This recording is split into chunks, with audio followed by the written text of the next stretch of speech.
Great. Can you hear me, Scott, and see my slides? Yep, we got you. Okay, good. So I'm going to make you guys think a little bit here about weed management and what our options are, and if we really need 100% weed control when managing our alfalfa, and share some data we've collected over the years. Want to remind you what's the objective of growing a field of alfalfa is to get it into the mouth of an animal to improve, feed to animals and improve performance. That performance can be a myriad of things. In the dairy state, we usually focus on milk production. And so that's what I'm going to focus on. And essentially, what I want to ask is instead of eating alfalfa, if they're eating a weed like this is Canada thistle, is performance affected of that animal? And if so, how? And at what density of those weeds? Clearly, weeds can impact animal performance in alfalfa. Here I have a list of the five most common potential impacts. I'm really going to focus on points two and three, the potential to reduce the yield of alfalfa and the potential to reduce the forage quality. I will talk briefly about four and five as well. A lot of people are concerned about reductions in alfalfa establishment from weeds. I would say this is extremely rare, unlike many people think. So I would question how common of an impact that is. But anyways, let's get to it and talk about this number two, reductions to alfalfa yield. Well, weeds do reduce alfalfa yield, but, and you'll see the but in a second. Um, Essentially, what we see here, this is a summary across seven different studies, not six, that we conducted many years ago, where we applied different weed management strategies. The glyphosate stands for Roundup.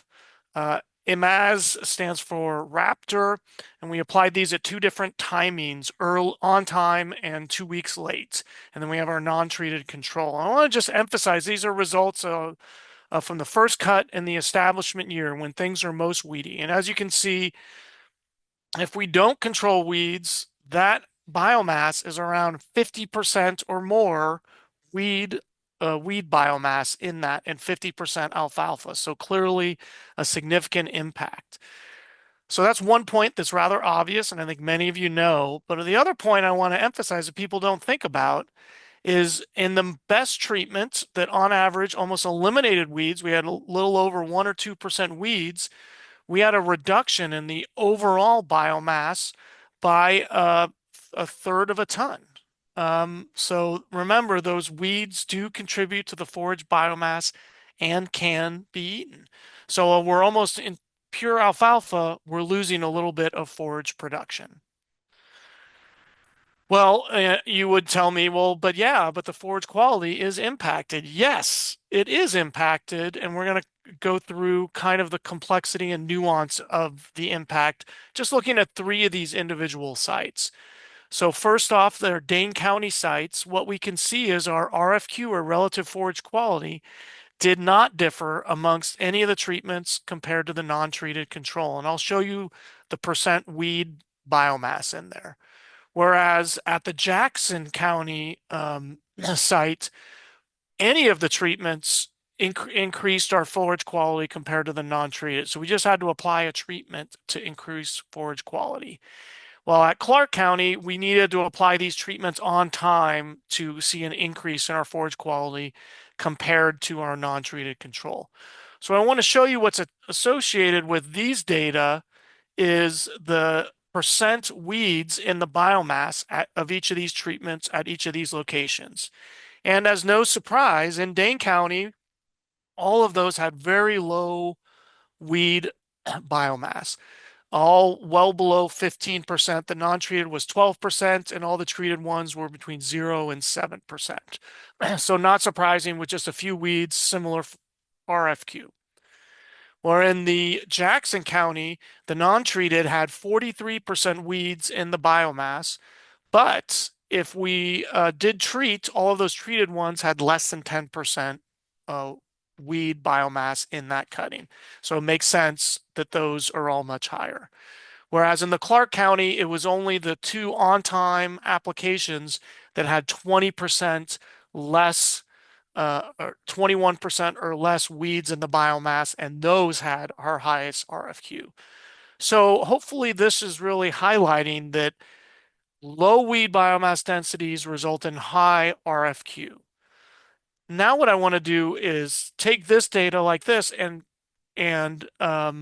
present it in a graph that's going to hopefully convince you that weeds at low level don't harm forage quality. We need to get to those higher concentrations to see an impact in forage quality and resulting milk production.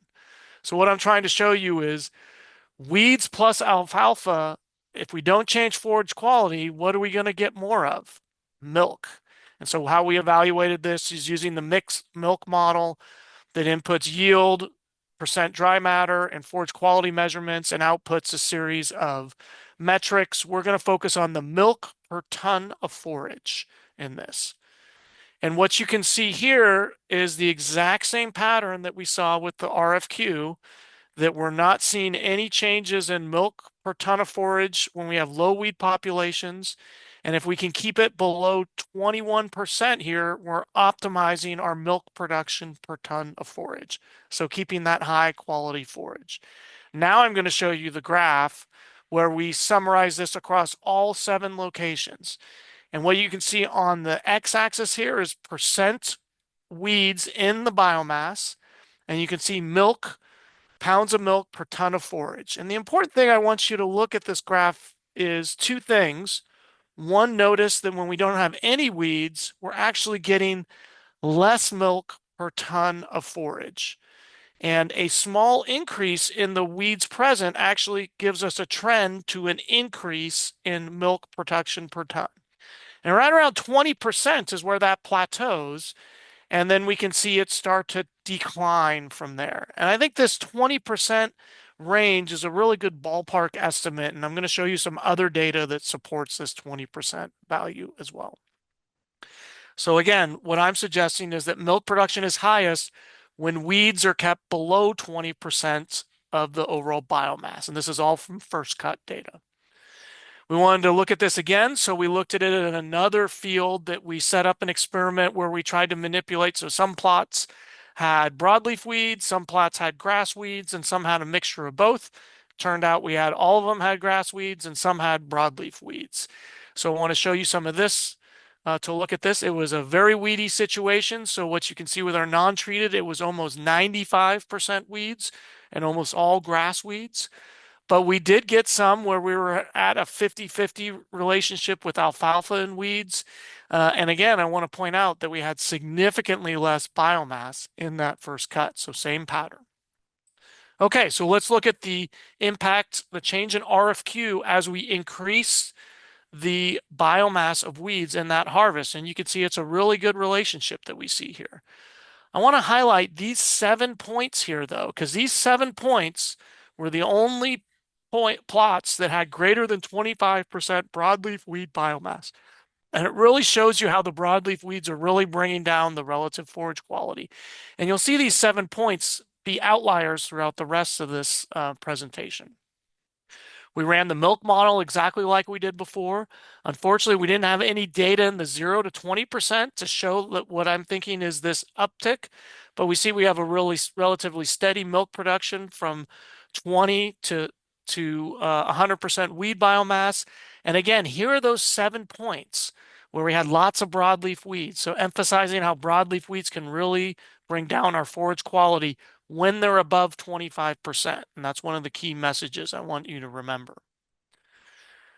So you may think, Mark, you're crazy. You're the only researcher that's really showing this. Well, others are looking at this too. This is a colleague from Idaho who evaluated 5 different weed species and created these mixtures of percentages of or concentrations of alfalfa with these different weed species, anywhere from 100% alfalfa to 100% weeds and various mixtures in between. And while he didn't run the milk model, which I'm frustrated he didn't, he did measure a lot of other parameters in forage quality. I just want to highlight a few of those. And the key point is, well, first off, he looked at common lamb's quarter, field bindweed, Giant foxtail, kochia, and shepherd's purse were the five species that he was evaluating here. And while you can see he's seen changes, in some cases parameters go up, in some cases parameters go down. It can be weed species specific. I just want you to hone in on each one of these circles between 0 and 20, and you can see that in this range, there's very, very little change in any of these forage quality parameters with any of these weed species that we're suggesting. So I'm arguing that this is providing really good support that a few weeds are not going to be problematic, and we may be getting actually an increase in yield, which may be boosting productivity. So I want to be clear here. I'm just kind of trying to push your thought process with weed control. I'm not saying weed control isn't needed. Clearly, there's no tolerance for any toxic plants that are present. Those are ones that are going to have large impacts to our animal system. And clearly, we don't want to have a high amount of weeds because they can cause all sorts of problems. If we're making hay, they can cause harvest or drying issues. It has been well documented that if we have very weedy feed and we're feeding it to animals, it can slow the uptake of that feed. So we definitely want to keep the weed levels down to a lower level. And then in some cases, some species like lamb's quarter can accumulate toxins such as nitrate. And if we're feeding a high level of nitrate, we may end up having some toxicity issues as well. So I'm not clearly saying that we want to ignore our weed management. What I'm saying is let's be more realistic and let's try and tolerate a few weeds. Let's not go under the assumption that we need 100% weed control and no weeds visible in the field. Let's make sure that those weeds are a minor component of the system, but if we have a few escapes, it's okay to have them in your feed. Our data clearly shows that they're not having an impact on our production, and they may actually be having a benefit.